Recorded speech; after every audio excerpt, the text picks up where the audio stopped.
So in this video we want to look at this solving this problem with PMKS.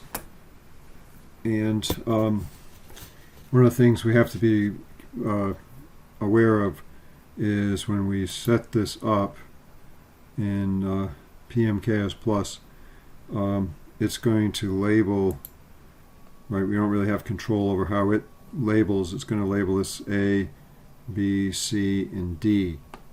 Okay, so if we look at the original problem, the way we have it labeled, PMKS Plus is going to have D as A, right? A as B, B as C, and then C as D. So just have to be aware of that. I'm just going to have you get the torque rather than compare the forces. Certainly, the forces come out correctly with PMKS Plus, and you can do that. But for this homework assignment, I'm really just with the PMKS Plus, I'm just going to be having you look for the moment, so you don't have to worry about that. But anyways, so here's the PMKS Plus, and let me just move this over a little bit. And if we look at the Solidworks model, right, we can get, for instance, all the joint locations. Now with PMKS Plus, all the distances have to be in centimeters. So what we can do in Solidworks is just switch the units, right? So let's see. So I shrunk this down a little bit. And here we go. Okay, so just go to Document Properties and Units, and I switch the units to CGS, centimeters, grams, seconds, and then made this resolution 3 decimal places.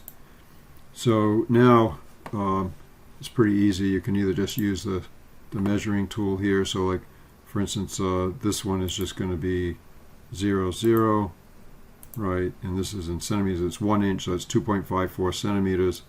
Or if we look up here, right, there's the 3.452, that's B, 3.5.2, and so on. So if you have the Solidworks models, you can get the distances really easy.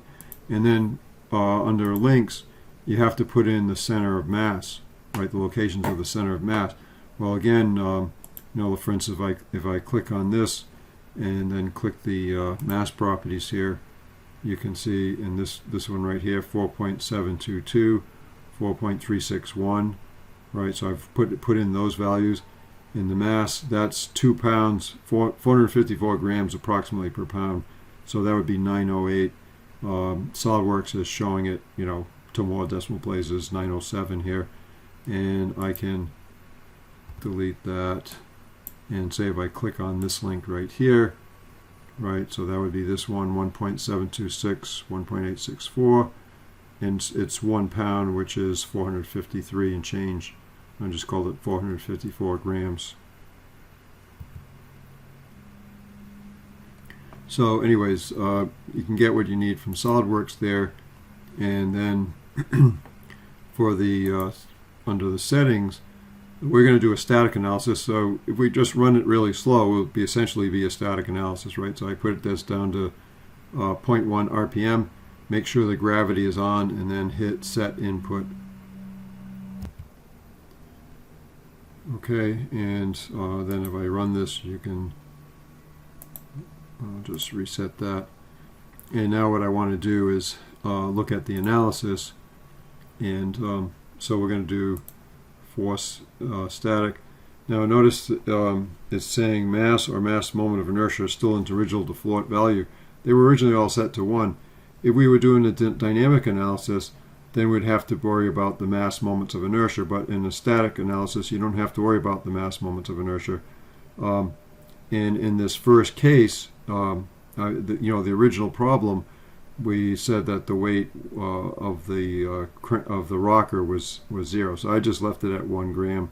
And then, of course, when you do your problem, you'll have to, in one case, right, you move the input, you're going to move the input from, instead of being the input at A, it will be at D. And then you'll also have a case where you'll leave the input at A, but you'll make, I forget what the weight was, you give DC some mass. That's going to have to be in grams. So the coordinates of the center of mass, we're just saying that they're just in the center of these parts. So that's already set up. Okay, so I'm just going to click OK here. And now what this box shows us is that, so the forces on link AB, right, which is the first link, at joint A, it's assuming that A sub x and A sub y are in the positive x and y directions. And then at B, it's assuming that, again, B sub x and B sub y are in the positive x directions.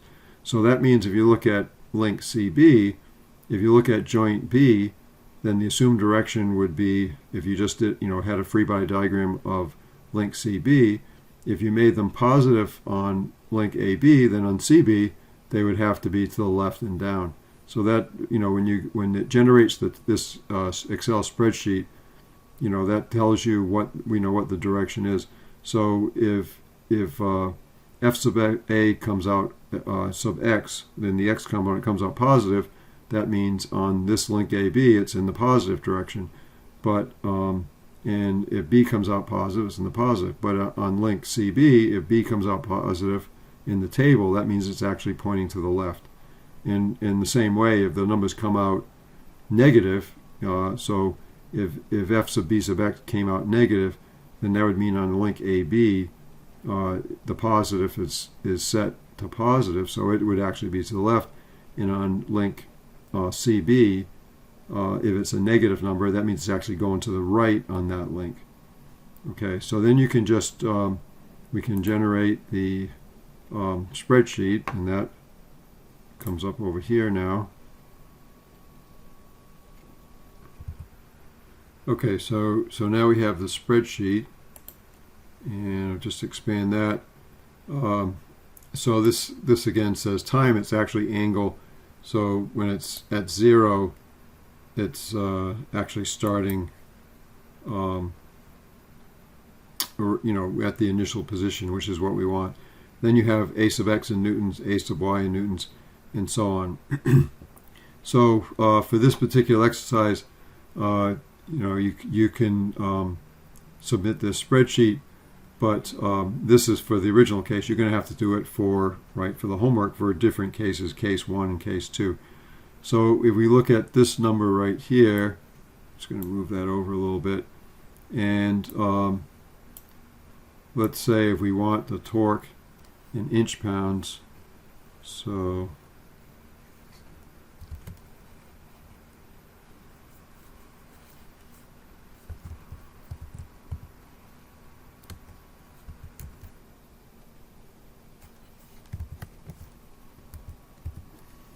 okay, so what we could just say then is equal to this, and if we want to convert from newtons to pounds, then we have to divide by 4.448, and then if we want to convert from centimeters to inches, we're going to divide by 2.54. Okay, and so now we have this value.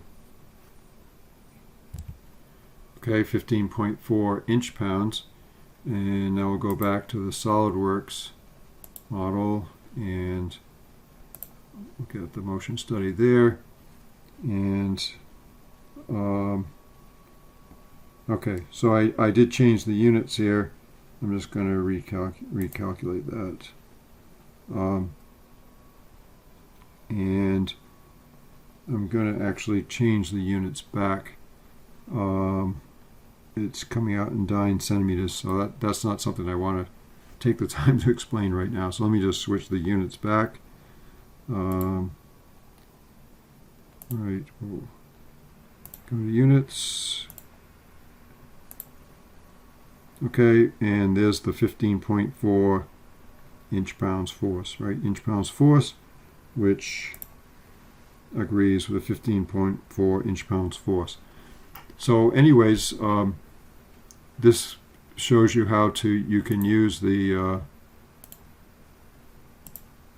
the PMKS plus to get the torque, and I obviously it gave you all the other forces as well.